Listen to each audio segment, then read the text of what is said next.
We begin with the latest in the conflict between Russia and Ukraine as the Russian Navy has repelled a wave of drone attacks on the city of Sevastopol, according to the mayor. Earlier, Ukrainian forces shelled the city of Donetsk, with the mosque being caught in the fire, says local officials.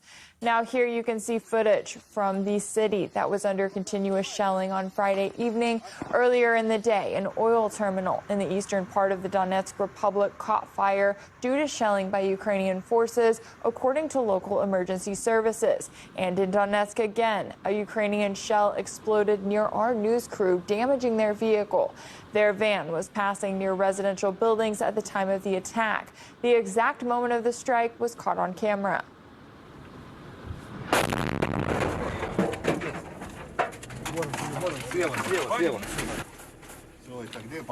Да нам стекло разбило.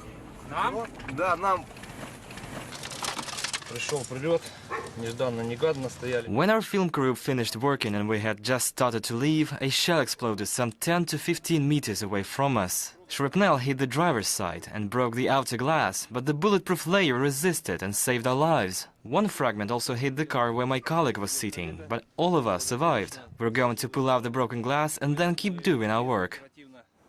To Kherson now, where a cancer hospital has been struck in a rocket attack by Ukrainian forces, according to the region's health ministry. No casualties have been reported. The ministry issued a statement accusing Kiev of indiscriminately targeting civilian objects. Some residents of Kherson who left when the war started want to return home to the now Russian city. However, they're being prevented from doing so by Ukrainian authorities. That's something the Washington Post discovered while speaking to refugees in the Kiev-controlled city of Zaporozhye.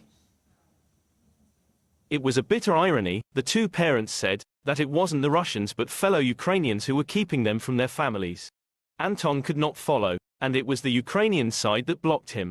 They won't explain why, he said. They just keep turning me around. Samoylichenko has grown more desperate. Zaporizhia says we can't go because they fear for our lives, he said. But I'll sign anything, I'll waive any risk, just let me go back. We can't get permission to go back, Yeremenko said. They say there is a waiting line, but it's so long it never gets to us. The article pointing out Ukraine isn't letting people return home comes after claims that Russia forcibly removed people from their homes circulated in Western media for months. Moscow denounced the claims as false and cynical, citing the risk to life for people in the conflict zone. Since February, Russia has accepted more than 4 million people from Ukraine and the regions that recently joined the country.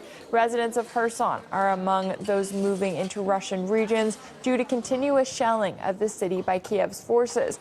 We asked them about their neighbors who are stuck on the other side of the front line as well as abroad. If they choose to go home, they will be accepted. Everybody is treated normally here.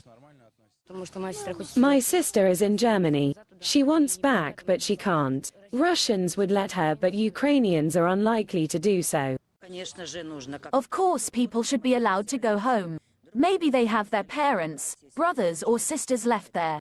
Why don't let them go home? Russia would probably let them in, but Ukraine is unlikely to let them go. Radio host and political commentator Steve Gill says Western media are usually not interested in the threat Ukrainian forces pose to civilians.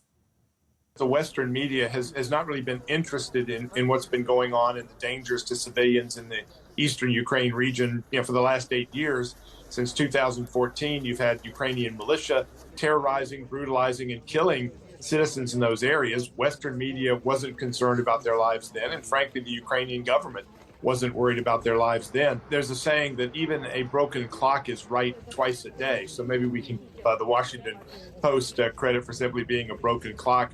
I think that the broader narrative here is that, as you're pointing out, why are the Ukrainians blocking people from going into what Ukraine says are Ukrainian territory? It is a dangerous territory, but I think these people ought to have the capacity to decide for themselves whether they go back to their homes, and Ukraine stopping them from going there, I think, is more about control than it is about really a concern for the safety of these civilians.